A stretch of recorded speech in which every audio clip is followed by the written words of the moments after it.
Hello everyone, this video has been brought to you by Unacademy. My name is Mohit Gupta and in this video I will be talking about the second part of Bresenham's line drawing algorithm. If you haven't watched the first part, I request you to please watch the first video on this topic and then continue with this one. For those of you who have watched the first part already, let us see what happens next. We saw that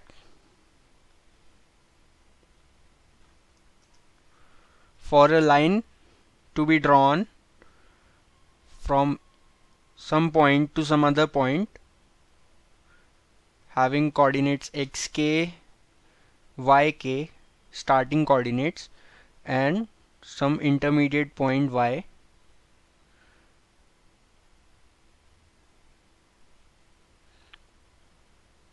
and yk plus 1, we have to decide between choosing the pixels yk and yk plus 1.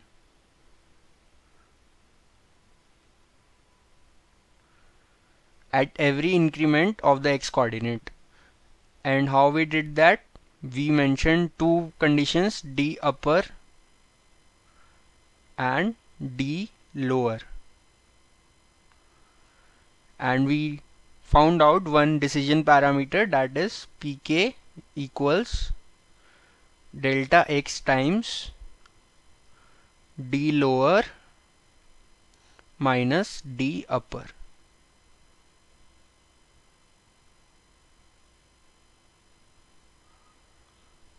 That was the decision parameter that we found out, and we decided that if pk is positive,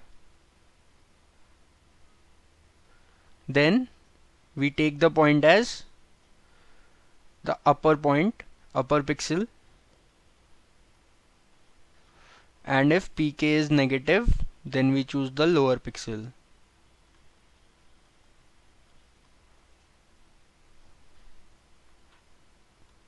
Now let us examine one thing, that when are we to use this decision parameter? All the coordinates on the x-axis are moving in unit distances.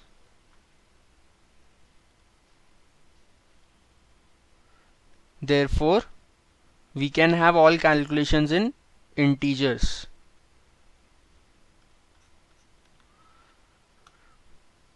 The fact that we are having all calculations in integers, this is what makes this algorithm better than the floating point algorithms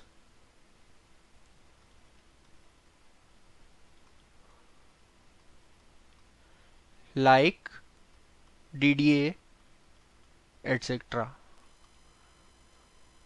So now let us see what a k plus 1th step will look like for a decision parameter.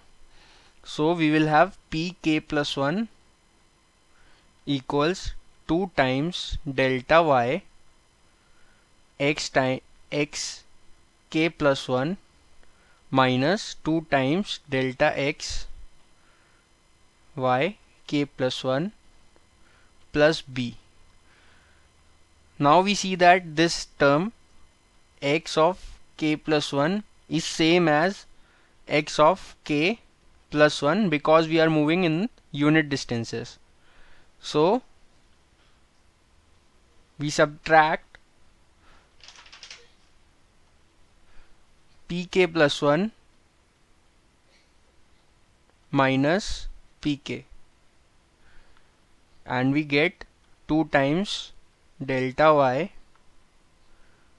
xk plus 1 minus xk minus 2 times delta x yk plus 1 minus yk. Now due to this condition, this equation gets reduced to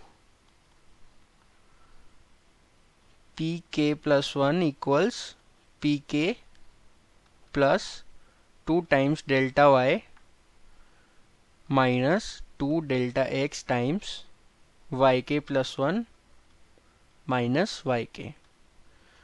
So this is what this equation gets reduced to, and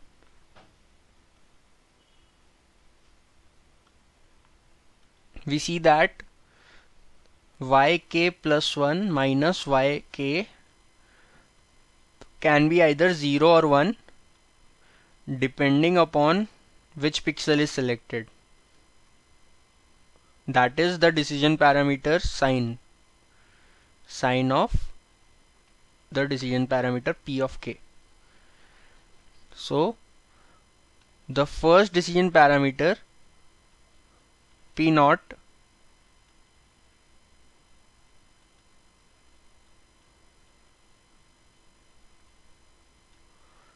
will be calculated as p naught equals to 2 delta y minus delta x.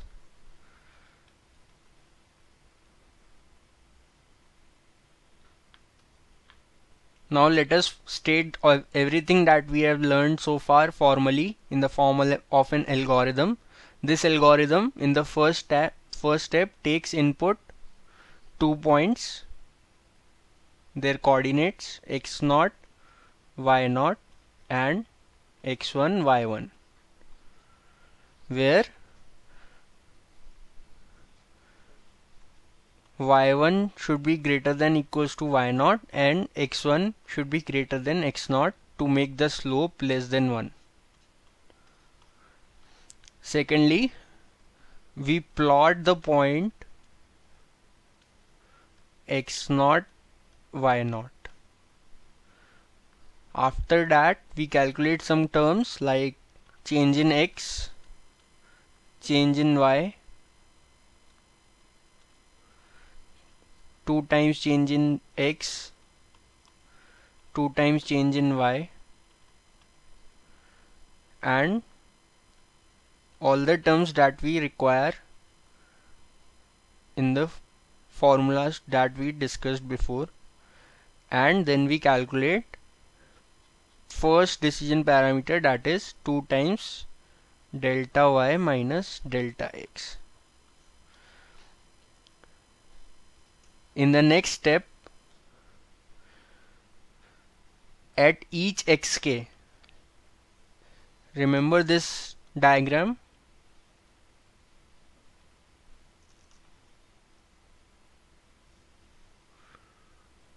x1, x2, x3, at each of these points we have to calculate the y coordinates.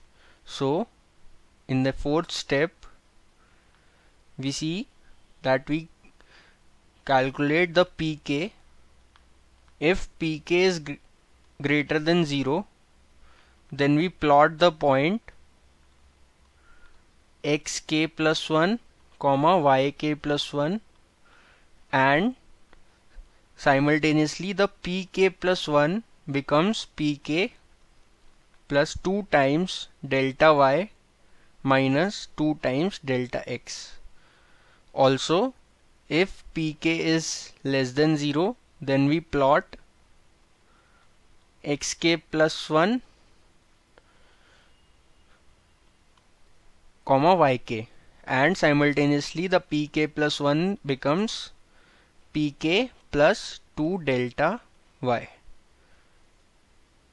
So that is what we do in step 4, and in the final step, step 5, what we do is repeat step 4 for delta x minus 1 times. So how does it come, delta x minus 1? We have to calculate at every x index starting from the first. So that is the change minus the first, that is p naught. So delta x minus 1 times, we have to repeat the step 4, and this concludes the algorithm for line drawing that we just discussed before. So if you want to watch more videos in the same series, subscribe to this channel, youtube.com/unacademy. The more videos that are about to come are the example on Bresenham's line algorithm, and you can also watch the first part of this algorithm.